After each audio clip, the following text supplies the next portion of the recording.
continue our series of live interviews with artists, designers, and creatives all over the world. And today we have a very interesting guest. His name is Abdul Wadud, also popular as Mr. Wadud. He's a cross-disciplinary artist who creates absolutely amazing, huge artworks and murals. And his art is always a combination of vibrant colors and some abstracts or portraits, and it always has some sense of conventional narrative. So Abdul has a really big audience on Instagram, and he shares through his art not only the visual captivating ideas but also some concepts, and I'm sure it will be very interesting to know about this combination of the balance between personal expression and advocacy in art. Also, I'm very curious to know some technical details and insights on how to create these huge artworks, because it's not so easy, obviously, to make an artwork on the field, on the football field, or on the huge wall and murals. And Abdul, I see your request. Thank you for sending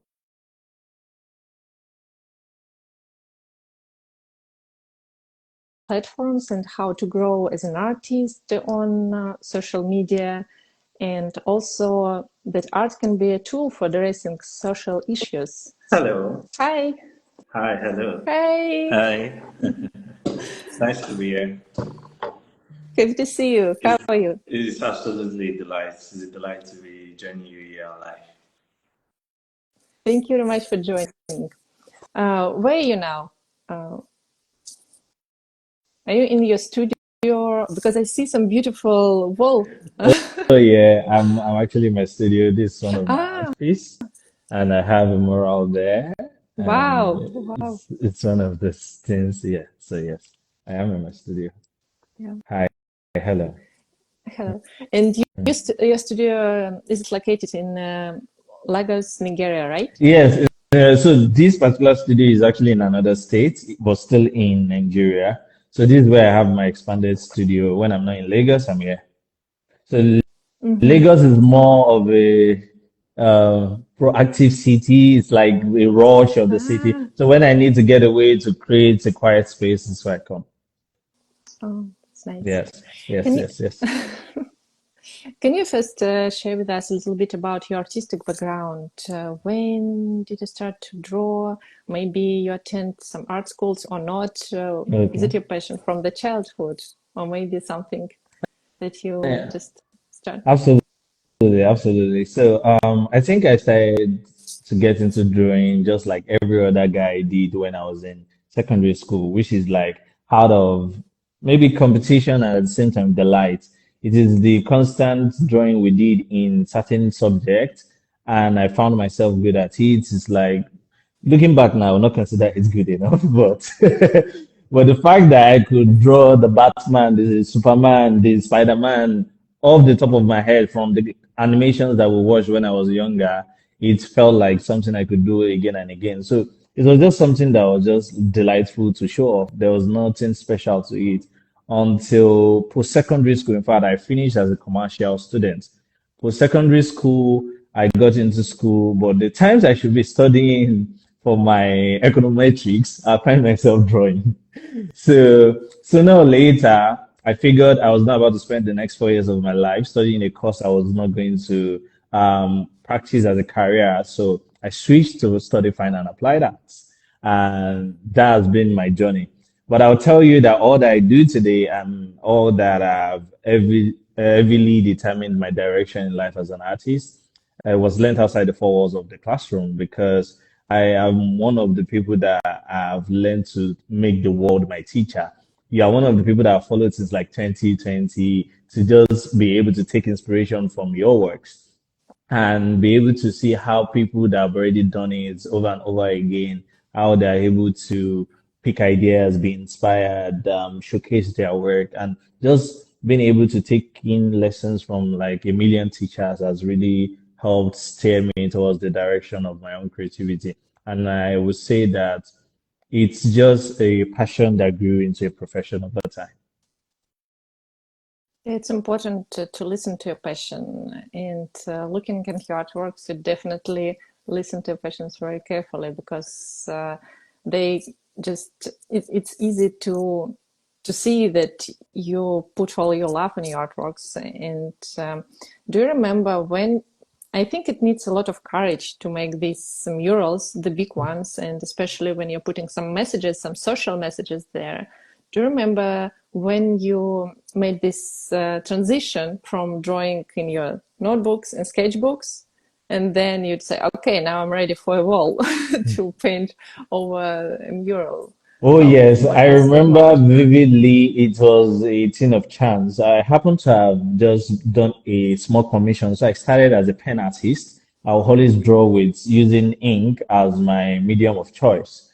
Um, but over time, I figured that so there was this particular day I was going to frame one of my commissions, and on getting there, I saw an artist who did this pastel work that was so beautiful in brown. And I was just out of curiosity, I was drawn to the guy, like, you did this, like, this is so beautiful and everything.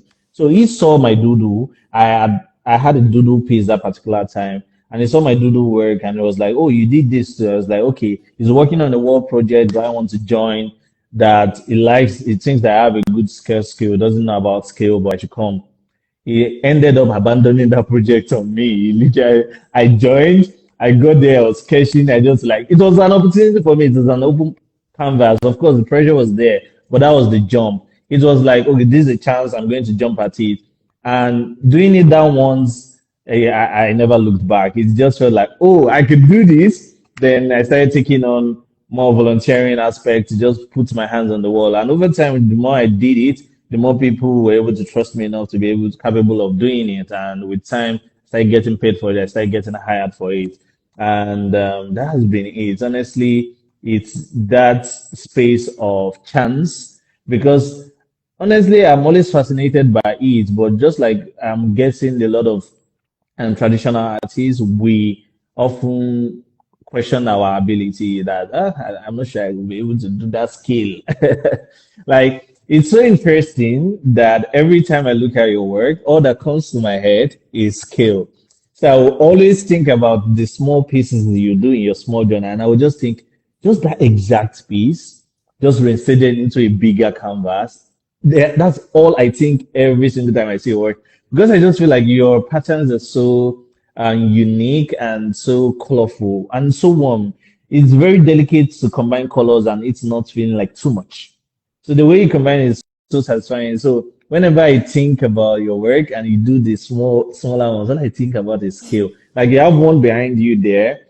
All I'm thinking is the exact form, just on a bigger scale. Like the smaller ones that you do, like, it's always what I think. Well, yeah, just thought to mention. Thank you for sharing. My pleasure. Maybe you can tell us what are the main tips that help you, or it's just a jump with trusting yourself, or maybe you can.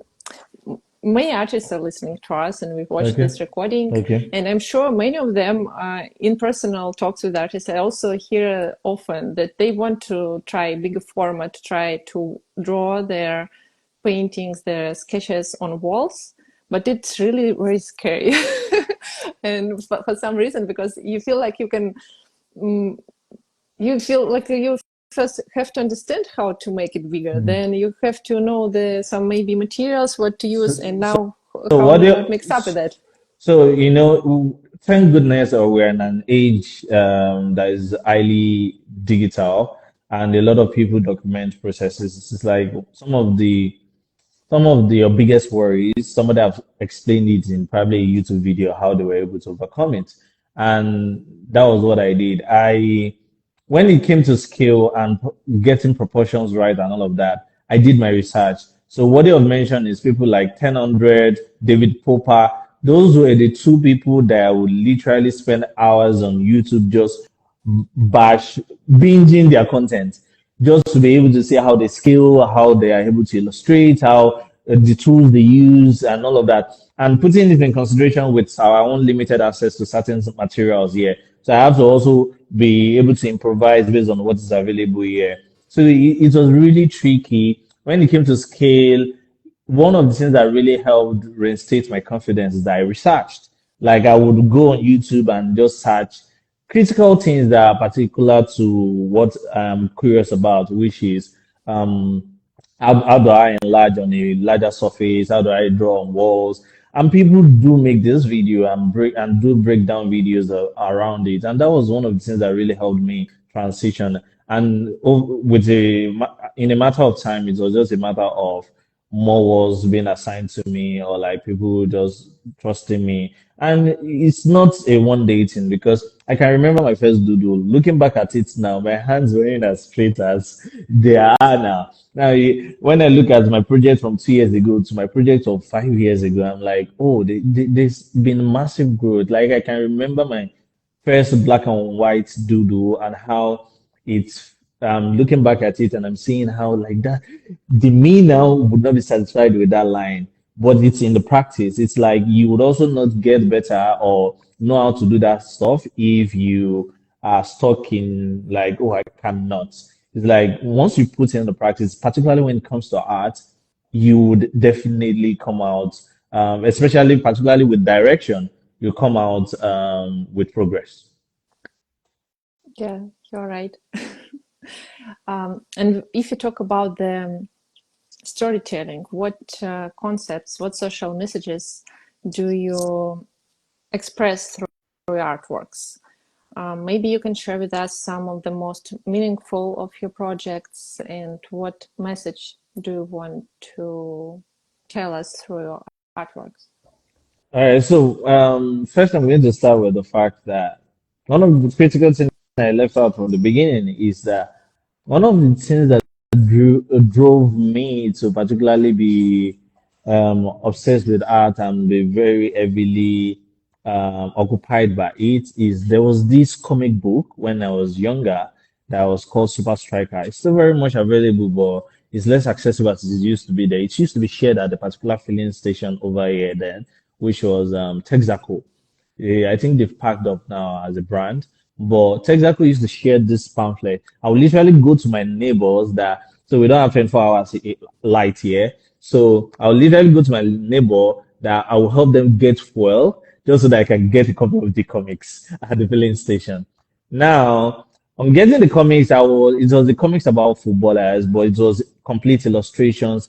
And I was very heavily drawn to the stories. And my mom had a tradition when we were younger. We place the mat on the floor under the starry night, and she would tell us stories. There was the fables and the stories that would be told. So it was it reinstated my mentality around storytelling and around holding attention when I was younger. And that has informed what I really do with my heart today, which is tell stories. I do not know how to just put my picture of my artwork up and just slam it up with title, medium, and then size, like a lot of artists mistakenly do nowadays. And like you, I want my audience to connect because my work is to serve some people that is going to connect with it over time. So I want them to be able to know my thought process and share theirs with me. So it started from there. And then it became a thing where I started intentionally learning how the conversations that matter, the contemporary issues, and how to make it relevant. Why should it concern you? Because, like, why do you want to hold my attention? And then you start with a who, you start with a problem, and you conclude with a solution or a lesson. The most important thing that has really stirred me is also that I was very intentional about the people that I was following. I was following people that I knew that they were intentional about their community in the creative space, that were creating works that had impact, that had meaning, that it's not just on the surface. I was following one of the people that I consider my mentor is El Cid. He's this Tunisian artist who creates these large scale projects that can he can do across buildings. He has never met me before. He has sent me three of his books. It's just simply the unique connection of interest in his craft and just learning from it that connected us. And over time, he has been able to also impact my life in heavily in reinstating the fact that your works, an artist has a role to play in a society or in any settings they find himself in. And it's critical that through these stories, he will finish a project and he write a book about it. And even though I haven't written a book about my project, I know it's one of the trajectory that I'm headed in terms of the project I'm handling or the direction I'm going as an artist. So for me, is those critical aspects that's fed into the storytelling aspect of my craft as an artist. Uh, Thank you very much for sharing this. And I suppose that when it comes to such meaningful and important projects for an artist, it's also very important, I suppose, so. It's important to make so that more people will see it Yeah. and to reach more viewers, more people. Mhm. How do you work with this part? Do you collaborate with some galleries, some brands, or how do you make so that your art, that your message is there, that they get it? Okay, so not to be critical of this space, if you are not careful, if you have a gallery show yourself, it might not really impact the reach of your artwork. Yes, you can have an opening and you can have a couple of thousand of people, but you have an ongoing exhibition on your page on Instagram. You have the chance to have an ongoing exhibition on your page on Instagram if you're intentional about the content you put out. And in terms of reaching people, it's not to now say that, oh, do not do gallery or do not do media, do not do news, do not do content. And I think it's this mentality of or versus hand. Like my mentality is always that it's hand, not which one should I do and leave the other. It's like do this, do this, do that. It should be the mentality of hand. So I have heavily infused my energy in my social media, particularly Instagram over time. And the reason why is I used to use WhatsApp actively about 5 years back. And I realized I would spend the evening every time I upload a story, a status on my WhatsApp. People are responding, they're engaging me because, of course, this thing I'm putting out in a way that's critical that people wants to share their opinion. Then I realized I found myself spending late night hours just expending energy replying every single one. None of them are able to see their interaction, their mind. I have to share it to my story. People are further replying, and it's just like it's a pigeonhole. I'm just there, and it's not bringing me any added reach. So it hit me that I could take this energy and distribute the text energy that I want to expend on IG. I could take it to Twitter. The picture energy, the display energy, I could take it to Instagram. Why don't I bring all this energy? So I took a break from WhatsApp since then, and I started actively putting my energy on what on Instagram and Twitter. In fact, my Twitter did not really go far because my Instagram started getting traction, and I infused majority of my energy there. So now, in terms of reaching more people, it is one critical thing I've learned over time is that you need to figure out why should this matter to your audience? Or like who does it serve? Why should they care? And one of the critical things that you have with social media, when you reshare something to your story, you have the first 15 seconds shown. You have 5 seconds out of that 15 seconds to make me care. You have the next 10 seconds to make me stay, to make me want to watch the next. You have the next 5 seconds to make me stay. You have the last 5 seconds to make me want to watch the rest. So it is very critical that a lot of creative are aware that these tools are there for us for our use because regardless, you're going to come on Instagram, don't scroll away. They are going to place hard on your page. The platform is there for the business of it. So you might as well maximize the time you expend on it to be able to get something back. And for me, it's like to be able to touch somebody. The amount of DMs I get nowadays about somebody thanking me like, hey, Mr. Audis, because you shared this, that I was able to do this is because of this project. Oh, you have no idea how timely this is. It's like if it reaches somebody extra, that's all that counts to me. So over time, is the intentionality about understanding the platform that I'm working with, I'm using, and figuring out maybe the wow effect. It's like there's a couple of things that hold people's attention. It could be a statement, which is the touches on a pain point. It could be the wow effects. Like if I draw a drone shot of a particular hat on the floor, any piece that I do on the floor, it has a wow effect. Somebody wants to stay because it's not an everyday thing. So an artist also have to also be very critical about not just attending to the way they share their craft on, particularly on Instagram and all of that, as a convenience, and actually understand how do I hold attention. Because what you want is the reach, not just for the financial gain that can potentially come from it, but also the impact of it. I've gotten to be able to connect with people outside this country, beyond the borders, even to countries I've not been to, simply because my heart is able to reach them. And the only way you can do that is constantly understanding the platform, constantly learning how to tell better stories or how to position your artwork. And it takes work. And one of the critical things I have had to do over time is borrow ideas from other industry and test. One of the thing that is very crucial for me in my journey is that I'm okay losing traction while testing. Like I'm okay if my post is not going viral, it's not making the numbers I want, just to see what works. Because for me, it is intensity that matters because the consistency is also there. But it's the intensity of the people that I want to reach, the community I'm trying to build that has mattered over time. And when did you start to post more on Instagram? How much time a day do you spend there, invest your Oh time and man, energy? Do you think? looking back now, man. So I started Instagram actively on 2016. So Oh, wow. I didn't get a phone quickly like majority of my mates and everything. So I never started Instagram until I had my first Android phone. And when I had the page, it was so satisfying that I could share one piece, a drawing, and I write too. So I used to write poetry. I still write poetry, but I write and I would maybe upload a piece and I'll write a poetry about it.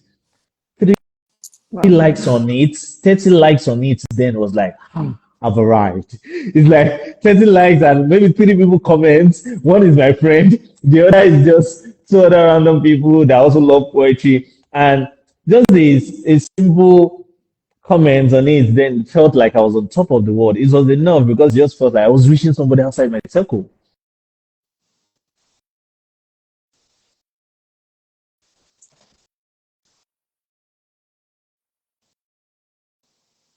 Oh, sorry for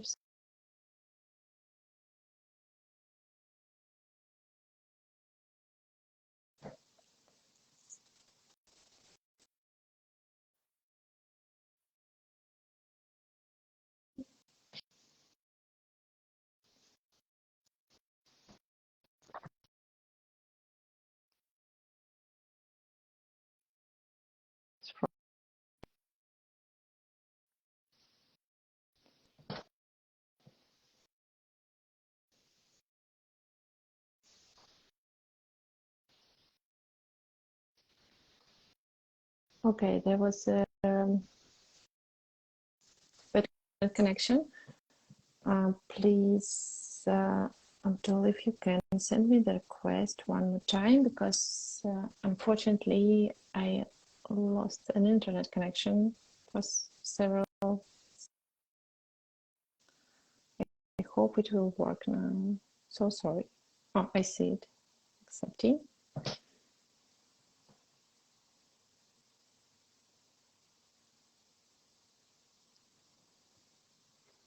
Yeah, sorry.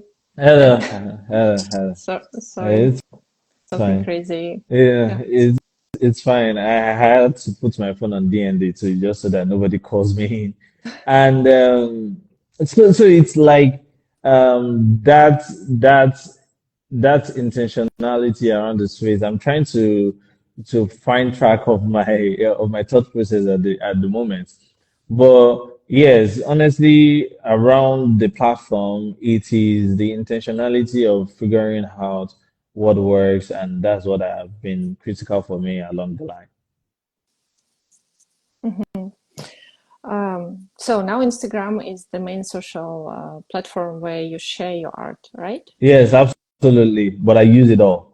I use Thread, I use Twitter, I Ah, use TikTok, I use ah, YouTube and everything. Now I'm most consistent here, but yes, absolutely. Instagram has been the most active platform I've been.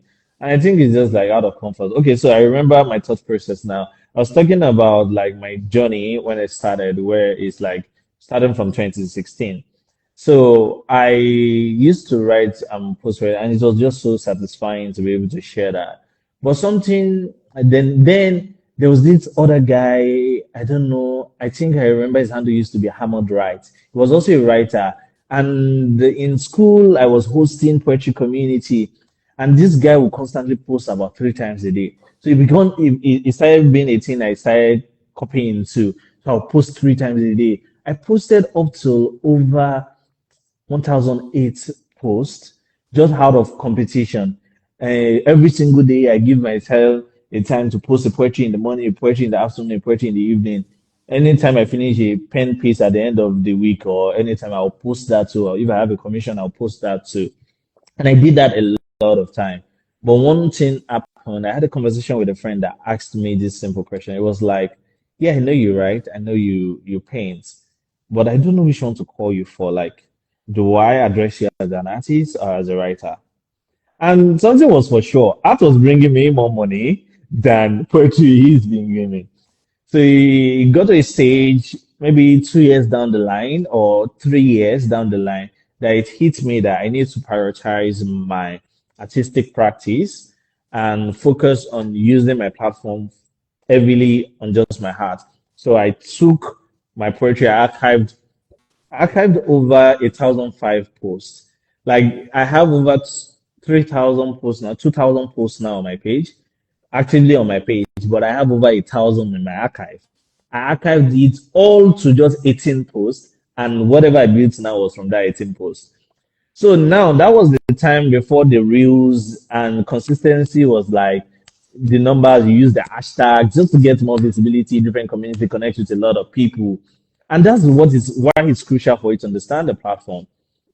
Then it grew. What's the name? The video era came. Started making videos. Of course, I do not have a pretty settings that like I have now, and I still wanted to make it because one thing was crucial for me. I had from the books I've read, I was very critical about documentation. I've always wanted to write down what I was up to because they say out of sight is out of mind. And I knew that in order to reinstate and remind my community and people who potentially can have opportunity for me that, oh, I'm an artist, or you can call me for a commission or that, I knew I had to go to work. I knew I had to show up every single day. So it became a thing.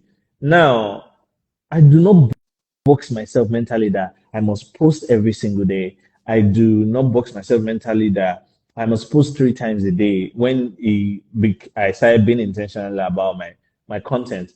But I wanted to make sure of something as much as possible. Don't let 2 days go by without posting. Don't let 2 days go by without posting. And in order for that to happen, I literally have to prime myself to do it every single day. So it's a subconscious of, okay, what am I sharing today to connect with my community? It's just like passive. I'm going to be on this platform. I'm going to use it anyway. Might as well just share something of mine, something I'm working on and everything.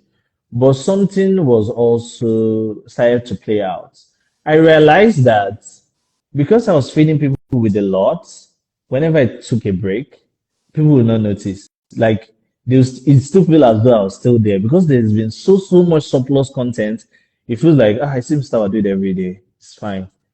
And there's the place of excessiveness leads to distaste.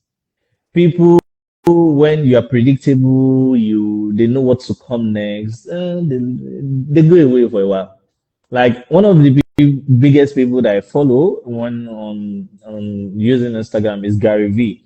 He's a motivational speaker, he's an entrepreneur, and all of these things. I love Gary Vee's content, but I get to periods that I take a break from his content because I feel like I already know what's going to, and all of the things that is probably inspiring, is probably also my core values. So I got the memo. So I'll take a break. And then there are moments like maybe 2 weeks ago or thereabouts. I'm like, I've not seen Gary Vee's content in a while. I want to go and binge watch his content. And that's the thing about being predictable. And if there's anything like he would also preach is that I'm also okay losing traction. So I didn't like being predictable. I'll taste stuff, I'll try different things, I'll combine elements, I started, even though I took my poetry away, I started figuring out to maybe do a voiceover of my poetry. I started figuring out how to maybe use the caption as my poetry. And when Real became a thing and there was this music, there was the audios, I started thinking more critically, how do I want to connect with my audience? I started showing majority of my process. And it was one of the things that really helped me is like one of the things that keeps people feeling like, oh, they should come to you is that what do they learn from your environment? What benefits them? Why should it matter that they're in your space? And for me, it's like I don't want you to come to my page and actually watch a couple of my videos and not feel like you're taking something away. It's critical for me that you learn something. There's something that you're holding on to. And I grew up in a very hush environment, industry, like the art industry. A lot of the creatives, until myself, literally, whenever an artist is making traction, it's getting, except it's on platforms or there's a special workshop and everything, you don't get to access these artists.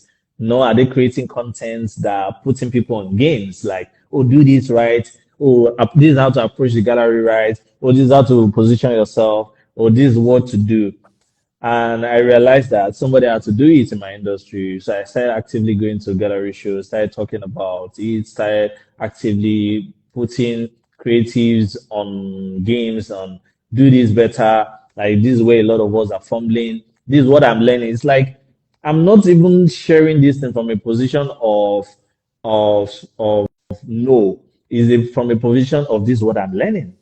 Like this is the reality of what I'm learning. And I think that, oh, guys, take on these lessons from me. It's like I'm fumbling through it all. Don't make the kind of mistakes I'm making. What would be your main three advices to artists who are starting to create some art with some social messages? What would you recommend them? Just top three tips, maybe, what they should do to build this connection between them and audience using the digital platforms. Some like a Awesome. So summary. summary. Okay. All right. So I'm going to start with the first thing first, and I hope you guys are having your pens on. First thing is that if it's disturbing you, it's probably disturbing a lot more people than you. So that's a pain point that I probably have to address. First is that start with yourself. Figure out something that is disturbing you, that is a pain uh, for you. If it's disturbing you, have a conversation around it with a couple of people. Have a conversation around it. Figure out how to go around it, maybe to solve it. Or ask somebody who is elderly who knows how to deal with it. Now take all of your lessons and articulate it down, script it down. Now you can now transform this idea and take it into something you can paint out, something you can ink out, something you can discuss. And you have a community. You can throw it to them as an idea.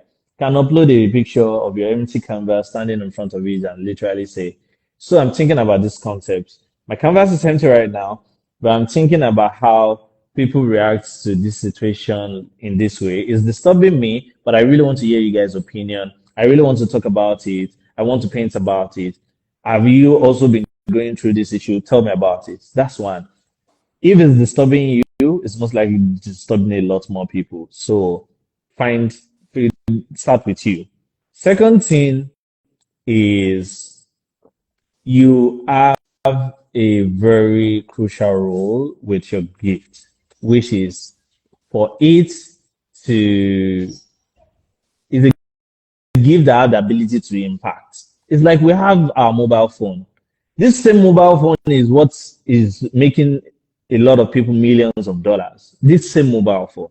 Whereas for majority of us, it's just a convenience thing. It's just a thing of, it's a show of status. Like, oh, I can afford an iPhone. Oh, I have a gadget. So, to many, it's not bringing anything back to them other than for maybe for communication purposes. But that particular tool has the capacity, it has an unlimited capacity to bring you so many possibilities, to make you money, to impact your life, to for you to do a lot of things that to even build something anew. It's just same mobile phones. The same thing with your heart. Your art has the ability to impact a lot of life.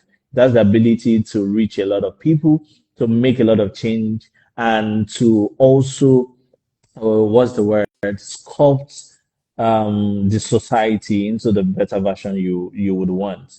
And if you are aware of the critical capacity of your craft, why are you not leaning on it? Why are you leaving money on the table? Why are you not telling stories with your heart? Why are you not impacting with your heart? So it's like it's the mentality of hand versus all. It's not one thing or the other. It's like your heart has the capacity to do that. So go for it all. Tell story with your heart. There's a crisis that's happening in your country. There's a fuel hike. Standard of living is poor. There's a kidnapping issue. Why are you not critically having conversations around those issues with your heart? There's nothing stopping you. So for me, it's like understand that you have the ability to use your artwork to reach a lot of people, to make a lot of impact. So in recognizing that, start there. Don't worry about the traction or the feedback in the immediate time. You just show up. Because honestly, when you start gaining traction, they'll go and dig. And one of the things that was critical for me, it was crucial for me is that I want to make sure that anytime you come to my page, if I have a viral post, when you come to my page, you see that, oh, I didn't start that day. You come back and see that that particular thing did not come by chance. I've been putting in the work. So you can hire me, potentially hire me because you can trust not just one video, but there's evidence after evidence that, oh, I've shown workings. So show workings, be critical because that gift has the capacity to do so. Not that you must, but because it has the capacity to do so. So why not? The last thing I would say is you are the most important resources you need. You are the most important resources you need. Not the gadgets, not the uncle that promises you that, oh, I'll connect you with this person, I'll plug you with this. Not the person you are looking up to, the mentor you are saying that, oh, this person, I just need to work with this person. You are the most important resources you need. The you that puts in the work, the you that show up and puts in the work, that learn, that is constantly intentional about taking in more lessons to be able to evolve, that is intentional about their growth.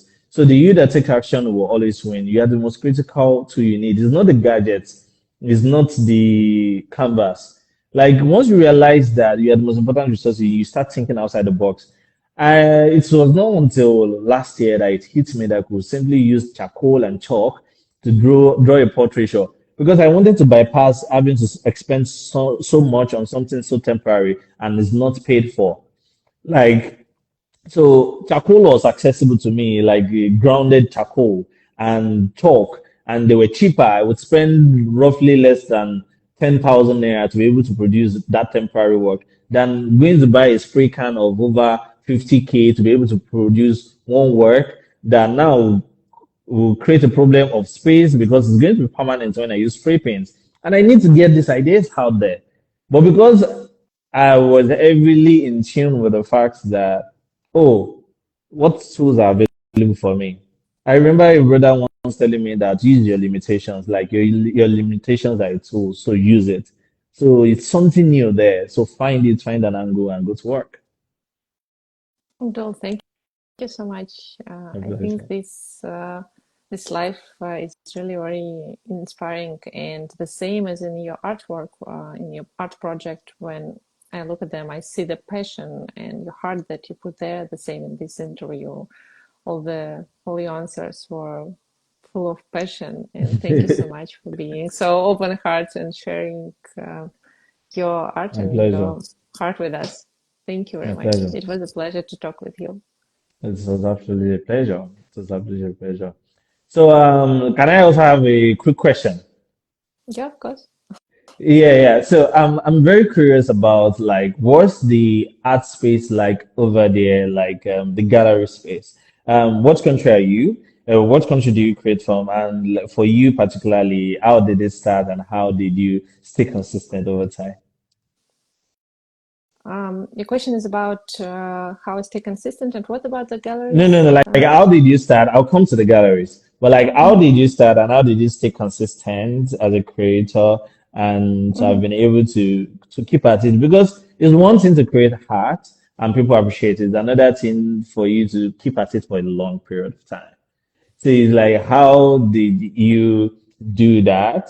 How did you start getting into it? Then I will now get into like the gallery space over there. Like, how is it like? Like, do you show your works and all that, or how do you monetize? For me, I started to draw in a tiny sketchbook. Maybe you saw it on my Instagram, Yeah, right? yes. And I just had that passion that I wanted to draw. I was a graphic designer before and I create logotypes and websites, but then I just understood that I want just to draw traditionally with my hands on the Okay. paper. So I started to create these patterns, and every day I made a post with one pattern in a sketchbook for more than a year and a half, and I shared it on Instagram every day. I made a post. There was no reels that time, on the pictures. And then I was too afraid to contact myself the brands, so I was just posting these pictures. But then brands and different companies and people just started to write me in on the direct messages or in my email, and they offered me some collaborations. And then step by step I get that courage to, okay, I really can create some designs and art for others. Other people like what I create, and I'm ready to do something to create something special for their project. And with time, I think I gain a lot of confidence, basing on my artistic part. As an artist, I felt more confident. This is also influenced my personality. And then now I really feel okay with writing and pitching my artworks to brands by myself, to write emails and to contact the brands. So for me, this Instagram platform, this connection, showing up, showing my art on social media helped me a lot to make this bridge between my inner artist and the world out there, with people out there, with brands, and just private clients. And I mean, it was a very therapeutic Hmm. way of connection. No, don't know if I answered your question right or Yes, not. yes, you did. But I also want to know more about it. So from what you're saying now, like the brands reaching out, what do you think was the critical thing? Of course, consistency, but what do you think was the critical determinants that most likely would have spurred the brands to take action in reaching out? What was that determining factor? Because yes, a lot of artists are consistent, but maybe in the way Yeah, they position themselves, they never really got anybody reaching yeah. out to them. I What think did you do my differently, or what do you think? I think in my case it was very distinctive artistic style. I drew and shared for a year and a half only patterns which I draw in the same style. So it was very distinctive artistic style. So it was very focused, very narrow in this particular art style that I was sharing. So, I so, think this was the key. finding your style was critical, like doing something new Yeah, that was unique to you. yeah, because they asked me, they wanted not some design as was before with me as this designer. They wanted me to draw the same what I draw on my Instagram, but for Hmm. them. Yeah, So yeah, absolutely. So having a distinctive style that was unique to you, but at the same time serve them as a brand was really crucial. So I think there's an element there of your work being able to just enter any dimension. Like I'm a graphic designer company, I could literally use your work. I'm working into interior, I could use your work. I'm working on spaces, I could use your work. I think that it's really brilliant. Then, like, did you start showing, and how is it like accessing gallery space? Like, do you have exhibitions, and how has that been for you? um, sorry, I missed the last seconds. So it's fine. So I was saying that how has it been for you? Like transitioning from there, did you ever start showing And exhibition works? in the exhibitions. Yes. Uh, yeah, but no, by now I'm not exposing any of my artworks on exhibitions. I think that one of the reasons because I am more focused on the educational projects for creatives. So my next switch was from not only being an artist, but also to be a person who can help other creatives to make this step, to make this transition, to start to create, to listen to your passion. Because I see because I was that person, and I see a lot of my followers, the audience who are following me, they also feel very insecure in expressing their art. They draw by them, or sometimes they want to draw, but they even draw rarely. And I feel like I can just support and help them, and to show this path to their inner artists, and to start to share. And I think this is one of the reasons, because I'm more focused on educational projects. And another reason is because I don't know, I'm not sure if exposing on galleries is something that I truly passionate about. Yes, it would be really very nice. I will be pleased to see my artworks in the galleries, but I feel more like something that is more connected with my heart is to have these connections with other creatives, to help them to. And like we already discussed, and versus her, you can have it all. Like there's nothing so you can still have the connection with your community and impact heavily and speak on platforms to just be able to help artists scale and be impactful. And I think that there's nothing stopping you from sharing your works. Because I'm going to tell you for a fact, every time, and maybe post this calls, we might even work on it together.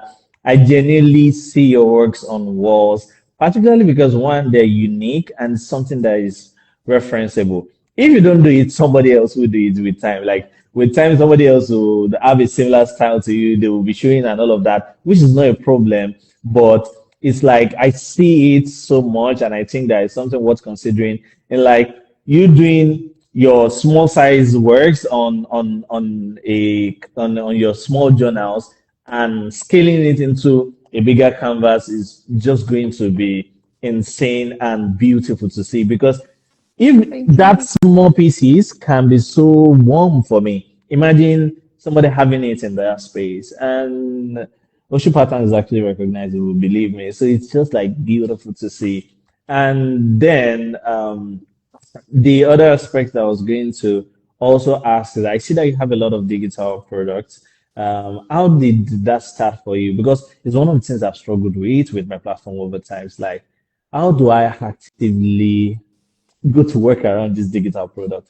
Yes, I serve my community by making videos and serving them with solutions, but I constantly struggle with taking the action around digital products, like putting it all together. Maybe it's just my perfectionist mentality that is overthinking it, but like how were you able to just jump and start creating this digital product?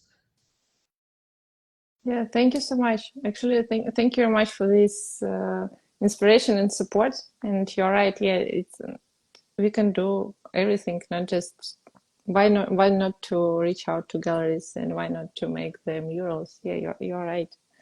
Thank you. And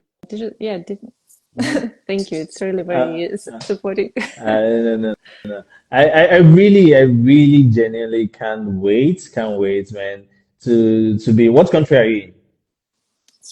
Spain. Spain. Okay, I can't wait to be in Spain one day. You have a show coming up, like I'm pulling up. Because honestly, I just genuinely I'm reaching for your magic on a bigger scale because already you're a big woman, you're making this amazing impact in your community and all of that is felt. But yes, it still can be more. We can have more. There's still room to have more because your works just have that much reach, and I think that is worth seeing.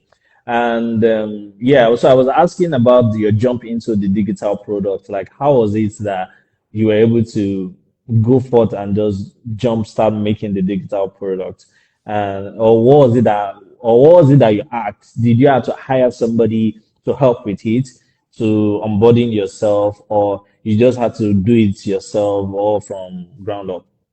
With digital products, I usually do commissions when some brands ask me, and I make files, prepare patterns, and they print them on their products. I do not sell any goodies, any products by myself. Okay. So all my patterns, they're printed on different surfaces, are Okay. produced by manufacturers and other brands. So So collaboration.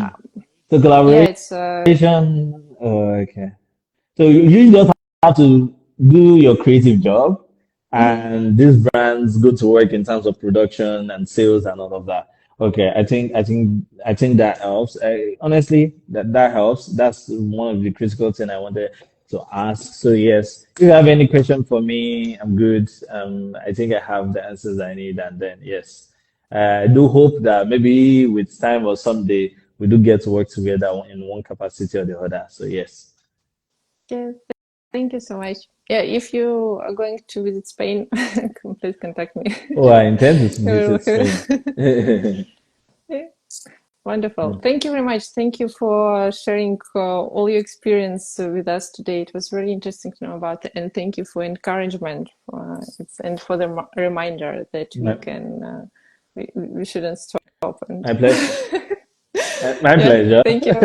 Yeah, have a My nice. Yeah, pleasure. thank Thank you. you. Thank you for inviting me. It was really great talking to you. Thank you for your good work. I appreciate your time. Yeah, thank you. Bye. Thank Have a you. nice Thank day. you. Bye.